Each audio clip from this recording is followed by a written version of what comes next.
দ্বিতীয় বিশ্বযুদ্ধ ৬০ লাখ ইহুদিকে হত্যা করেছিল জার্মানির নাৎসি বাহিনী। ইতিহাসের পাতায় হলোকাস্ট নামে পরিচিত হয়ে আছে এই ঘটনা। নির্মম এবং হৃদয় বিদারক হত্যাযজ্ঞ চালানো হয়েছিল ইহুদিদের উপর। অবুঝ শিশু, নারী, প্রতিবন্ধী, বৃদ্ধ কিংবা অসুস্থ রোগী কেউই রেহাই পায়নি। এতটাই ভয়াবহ ছিল সেই নির্মমতা যে শুনলে গা শিউরে ওঠে। এই নির্মম হত্যাযজ্ঞের মূল হোতা ছিলেন অ্যাডলফ হিটলার। তখন জার্মানির চ্যান্সেলর হিসেবে দায়িত্ব পালন করছিলেন তিনি। কিন্তু কেন হিটলার ৬০ লাখ ইহুদিকে হত্যা করেছিলেন? মৃত্যুদণ্ড এবং ভয়াবহ মানব পরীক্ষার জন্য কুখ্যাতি অর্জন করেছিল হিটলারের নাৎসি বাহিনীর কনসেন্ট্রেশন ক্যাম্প। এই ক্যাম্পগুলোতেই মানব ইতিহাসের নৃশংসতম ঘটনাগুলো সংঘটিত হয়েছিল। ইহুদিদের মারার নানান নিষ্ঠুর কৌশল নিয়ে পরীক্ষা নিরীক্ষা চলত কনসেন্ট্রেশন ক্যাম্পে।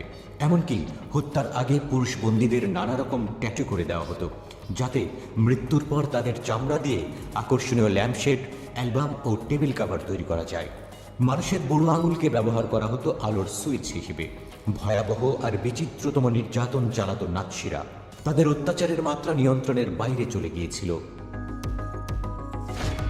ইউরোপ ও জার্মানির ইহুদিদের উপর ভয়াবহ অত্যাচার চালায় হিটলারের নাৎসি বাহিনী। গ্যাস চেম্বারে জীবন্ত পুড়িয়ে হত্যা, আগুনে নিক্ষেপের মতো ঘৃণ্য কাজে মত্ত ছিল তারা। মধ্যযুগীয় বর্বরতাকেও হার মানিয়েছিল হিটলার। আনুমানিক ৬০ লাখ ইহুদিকে প্রাণ দিতে হয়েছিল। কিসের জন্য? নিজের স্বার্থে নাকি জার্মানিদের স্বার্থ রক্ষার জন্য? কি এমন কারণ ছিল যে জন্য হিটলার জঘন্য, নির্মম, বর্বরচিত হত্যাযজ্ঞ চালিয়েছিলেন?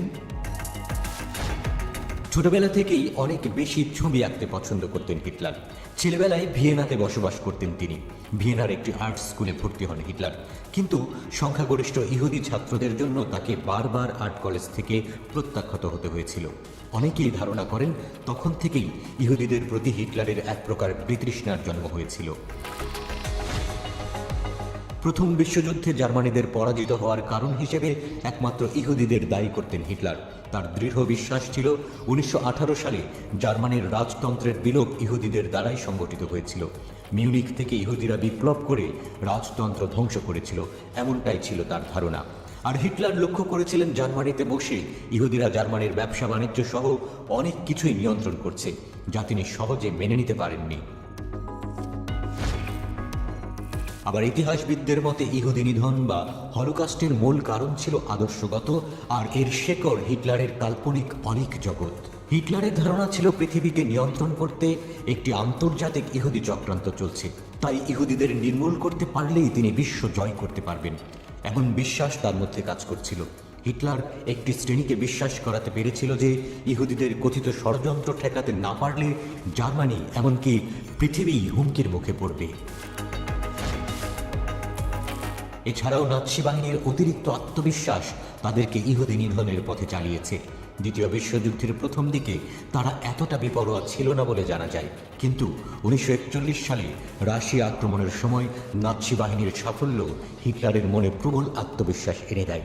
তিনি ভেবেছিলেন রাশিয়া তার পদানত হবে, ফলে তার ইহুদি হত্যায় বাধা দেওয়ার আর কেউ থাকবে না। এই হত্যাযজ্ঞ চলে হিটলারের পরাজয়ের আগ পর্যন্ত, অর্থাৎ 1945 সালের এপ্রিল পর্যন্ত।